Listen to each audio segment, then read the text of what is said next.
Hey guys, Pastor Shawn with some Tuesday encouragement for you.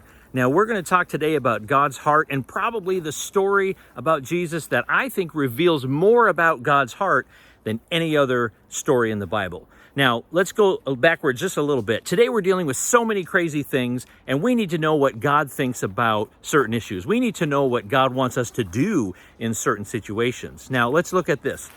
Nowadays, if I see a post on social media and I don't agree with it, I'm going to delete that person. Cancel culture, right?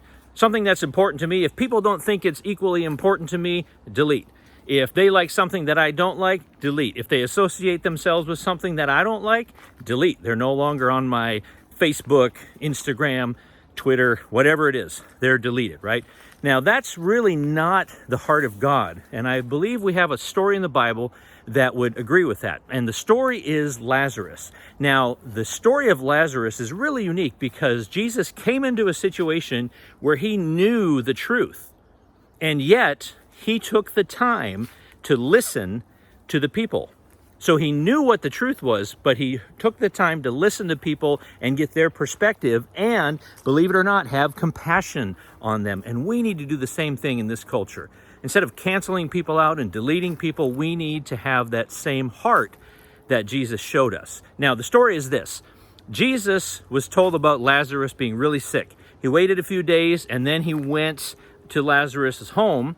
And when he was coming up to the home, Martha and Mary, which were Lazarus' sisters, came up to Jesus. And this is where we pick up the story. Mary came out to Jesus, laid herself down at his feet, and said, Jesus, if you only had been here, my brother would not have died.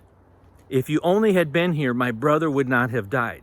Now, here's the twist and why it's different than today than it was back then. Nowadays, more of us would be likely to say, hold up.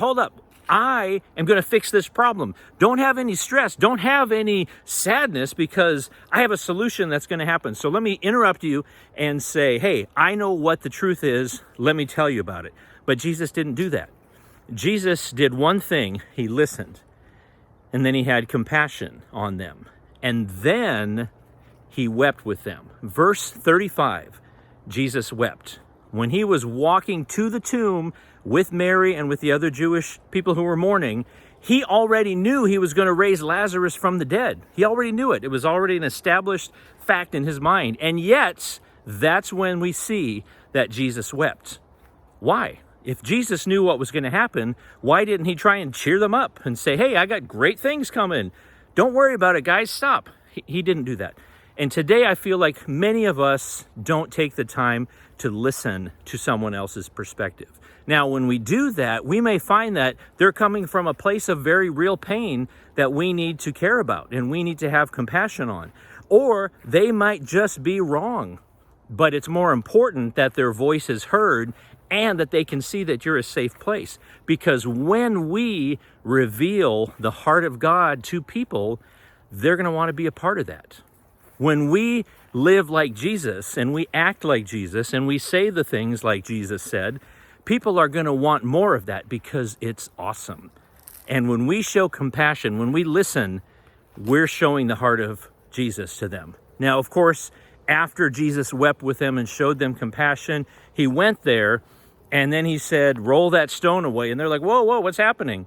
Well, Jesus raised Lazarus from the dead, but he didn't do that until after he listened and after he had compassion. Maybe we can take the action step, even if we know it's a godly action, if it's something that's right out of the Bible and people are not listening to it, maybe we can take that step after we have shown compassion and after we have listened. Now, I'm not always the greatest listener in the world. My wife will attest to that, right? But I do want to say this, I'm working on it. So if I can work on it and you can work on it and we can actually listen and we can actually show compassion to people like Jesus did, imagine how this country would be better. Imagine how this world would be better. People would have a refreshing perspective and they would say, hey, I want to be part of this God thing. Right now, some of us Christians are just judgmental people who want others to see things the way we see them. And that's no different than people who aren't Christians who just want people to see things the way they see them. So here's my charge to you.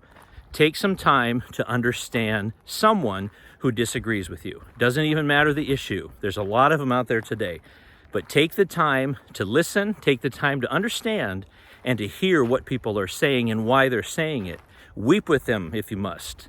Talk with them, listen to them, but know that in the end, God will be glorified when you reveal his heart in that situation. It worked for Jesus. Jesus said, "Do as I do." Seems easy to me, right? A lot easier to say than it is to do. So join me in trying to change and trying to be a better listener and trying to show more compassion. And through this, you and me, with Jesus' help, can change the world. And that's awesome. God bless you. We'll talk to you later. Bye.